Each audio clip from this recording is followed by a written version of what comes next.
Alright, good morning mga lods. Welcome back na sa ato ang channel.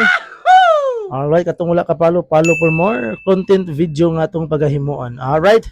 So karong buntaga na ako i-share ninyo na mo gyud nag-chat nako gahapon. Tuloy gabi na nako ni nabasa. So yang chat mo ni. Okay. Na siya. Good morning Kuya Dods, kabalo ka mo advice bahin sa problema ya. Na unta ko i-share nimo nga problema. So ano sa problema? At problema sa love life di ay pwede ko nimo tabangan. Salamat daan kuya.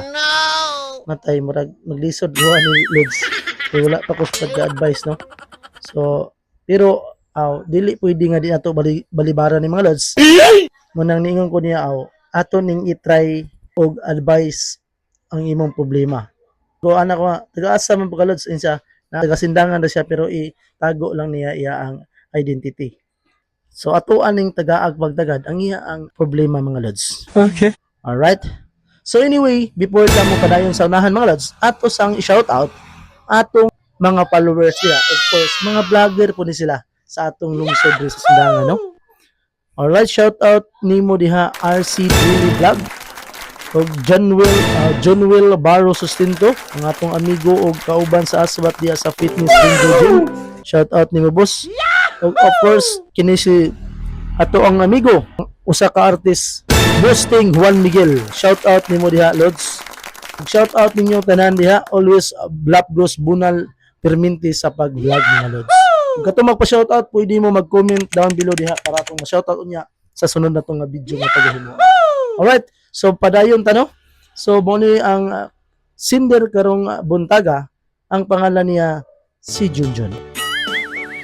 Mayong buntag nimo diha Kuya Dods, pwede ko mangayog tambag nimo kuya. Akong itago lang ako pangalan sa pangalan nga Junjun. Usa ka batan-on nga taga barangay diri sa Sindangan. Di lang nako itugan kuya ha. Kay maulaw ko. Okay na kayo problema Junjun. Gusto lang unta nako kuya, ipaambit ang akong kasinatian nga hangtod karon lisod man gihapon ako malimtan ug dili ko makamove on. Kuya, na ako'y karelasyon nga nagdugay og 5 ka tuig ug usa ka bulan. Sa tanang mansari og anniversary kuya, sige ko og paningkamot nga mapalig-on ang among relasyon. Oy kuya, lig-on jud ka na, mas maayo ka. Maghatag ko og flowers, cake ug uban pa. Grabe ka, kuan gid ni.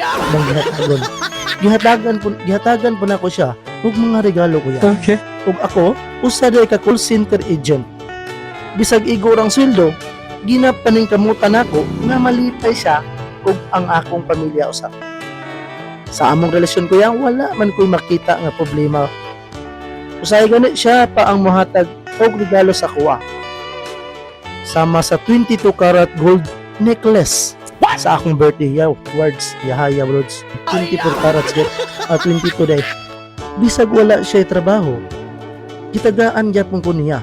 Natingala lang ko ato, pero gituwa nako nga tinud-anay ko iyang effort ko. Niabot ang amo ang 5th anniversary. Uy, 5 ka tuig gid yung mga bugkos ug hawi rice yung mga kamot mga Lods. Ug gusto ta nako kuya nga special gid siya. Okay, sa ilaad ang 5th anniversary gusto gid special no. Nagpalitson mi, wow. Litson kini. Tambal sa higad mga Lods pagpada kusog sa pressure. Ug dayon ako po siyang gipabok dito sa Crown Hotel. So dito ang among venue kuya. Diri sa Sindangan. Crown Hotel ha, bongga gid ay. Ug gitagaan gyud ako og panahon ang preparasyon kuya. Ayun kuya, tingalan ako, wala siya miabot. Uy, wa man niabot nga dako ng mga hikay ang college. Gi-contact na ko siya, gi-chat, gi-text, wala siya mitubag kuya. Giingnan ko sa iya ang mga amiga nga moapas sa daw siya. Sa gunung pag-istorya ha, asam ng lugaran ng bihanan eh. Pero hangtod gabi na lang, wala jud siya mitunga Kuya Dods. Nga siya ko pag-abot sa gabi kay nakadawat ko og voice message gikan niya. Ala, usa ka ni. Dito ko nakabalo nga niadto siya sa Manila aron makikita siyang afam. Ay, sa pag-istorya Lods. Nga dugay na daw siya nga uyab. Ay, sa gulay. Ingon pa niya nga siya ray nagpadayon sa among dasyon samtang gitabangan siya sa iyang apam o gitabangan usab ang iyang pamilya. Dayon iya kong giingnan kuya. Kung dawaton ko nimo bisan na ay koy apam, permi ra ta. Pero kung dili ka andam, okay ra. I love you but I'm sorry. Muna iya ang chat na ko Kuya Dudes. Kuya Dudes, sakit ka ay pamalandungon kuya. Sa akong mga kasinatian bahin kaniya, kalit lang. Itulo akong luha. Sawa na ko na sabting higayon. Hangtod karon wala pa ko kahibalo unsay angay buhaton kuya. Dili ako siya mapugos kuya kung lahi na iya ang desisyon. Pero sakit kaayo nga gibiyaan ko upalit. Kuman sa among daghang katuigan. Dapat baka nako siyang rawaton kuya. Bisag naa siya lain, iya ang apam. Ubuhian na nako siya bisan pa sa among 5 ka tuig nga relasyon. Matay Junjun murag Lods murag bisod-bisod gini mo ang kaagi karong buntaga nga imong design sa kuha no. Kalit nga na murag maglibog ka no. Sa 5 ka tuig nga relasyon, grabe og effort nimo niya din siya nag-effort sa nimo. Pero sa kalit nahanaw ang tanan ninyong mga pangandoy no. Sa usa lang ka afam. Grabe mga apama. So mo po na gid sustento ninyo no. So karon ato aning tagaan og gamay nga pagtagad o advice ang imo ang problema karon no.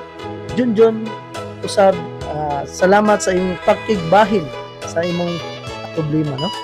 Dugay sa relasyon 5 ka tuig ug usa ka bulan diyan dili lalim biyaan og kalit no. Klaro nga tinuod imong gugma kay nagpaningkamot gyud ka nga malig-on ang imong relasyon bisan sa kakulangon sa kinabuhi, di ba? Pero karon gibiyaan ka sa usa ka paagi nga walay grabe justisya gid gitawagan ni. Walay mga klarong rason ug walay respeto.